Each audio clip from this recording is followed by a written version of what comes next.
warahmatullahi wabarakatuh. Apa kabar hari ini anak-anak?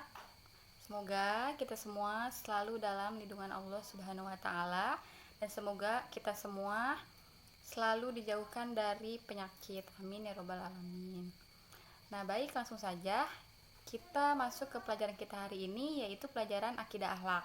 Dan adapun materi yang akan kita pelajari hari ini yaitu melanjutkan materi yang kemarin yang berjudul tentang adab berdoa dan adab membaca Al-Quran. Baik, kita akan memperjelas satu persatunya. Nah, dan sekarang apa sih pengertian dari doa itu?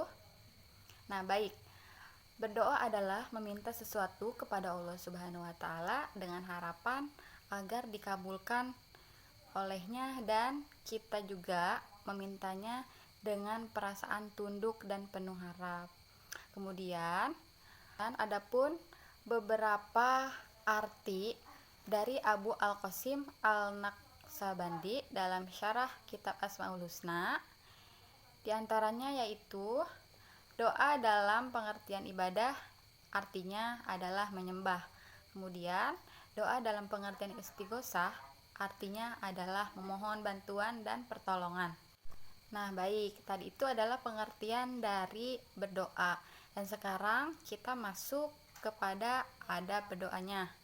Nah, adapun adab berdoa ini diantaranya itu satu, niat yang khusyuk dan ikhlas karena Allah. Yang kedua, yaitu adalah menghadap kiblat.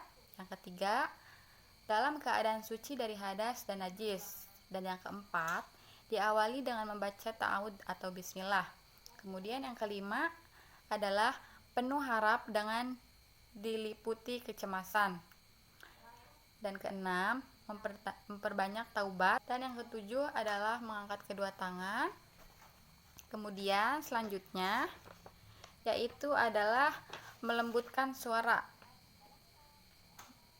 tidak tergesa-gesa, tidak mengutuk, khusyuk dan rendah diri, memohon dengan Asmaul Husna, mengaku dosa, dan yang terakhir yaitu adalah diakhiri dengan membaca sholawat dan hamdalah.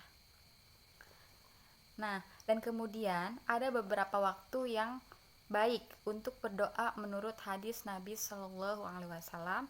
Di antaranya waktu-waktunya itu adalah waktu di sepertiga malam, kemudian ketika hatam membaca Al-Quran, kemudian ketika sujud dalam sholat, waktu di antara azan dan iqomah pada hari Jumat, selepas sholat fardu, dan yang terakhir itu adalah pada malam Lailatul Qadar. Nah, itu adalah di antara waktu-waktu yang baik untuk kita berdoa.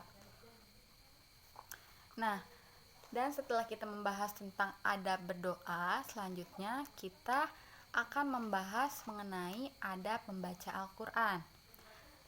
Dan sebelumnya lagi, Ibu akan menerangkan terlebih dahulu mengenai pengertian membaca Al-Quran. Nah, membaca Al-Quran adalah memahami Al-Quran sebagai firman atau wahyu Allah Subhanahu wa taala. Dan kemudian dasar dari perintah membaca Al-Quran itu terdapat di Al-Quran surah Al-Alaq ayat 1, yaitu yang berbunyi Iqra bismi rabbikal ladzi khalaq, yang artinya bacalah dengan menyebut nama Tuhanmu yang menciptakan. Nah, dan selanjutnya kita masuk ke adab membaca Al-Quran. Adapun adab-adab membaca Al-Quran di sini diantaranya yaitu adalah membaca Al-Quran di tempat yang suci. Kedua, disunahkan dalam keadaan suci dari hadas besar dan kecil. Ketiga, menghadap kiblat. Keempat, memohon perlindungan dari godaan setan. Yang kelima, membaca basmalah. Yang keenam, menghindari bercanda ketika membaca Al-Quran. Dan selanjutnya menutup bacaan dengan memahabenarkan Allah Subhanahu wa taala dengan segala yang termaktub atau tertulis dalam Al-Quran. Dan yang terakhir itu adalah mengakhiri dengan doa. Nah, itu adalah adab membaca Al-Quran.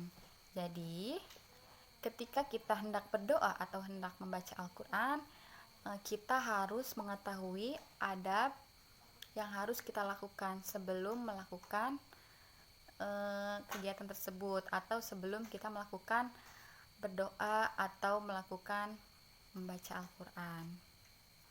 Nah, baik, jadi itu adalah materi yang kita pelajari hari ini, yaitu mengenai tentang adab berdoa dan adab membaca Al-Quran. Mungkin hanya itu saja yang dapat disampaikan. Mudah-mudahan kita semua bisa mempraktekannya di dalam kegiatan kita sehari-hari. Dan juga karena sekarang sedang merebaknya virus COVID-19, jadi kita lebih baik di rumah saja, dan kita juga harus tetap selalu menjaga kesehatan kita. Ya sudah.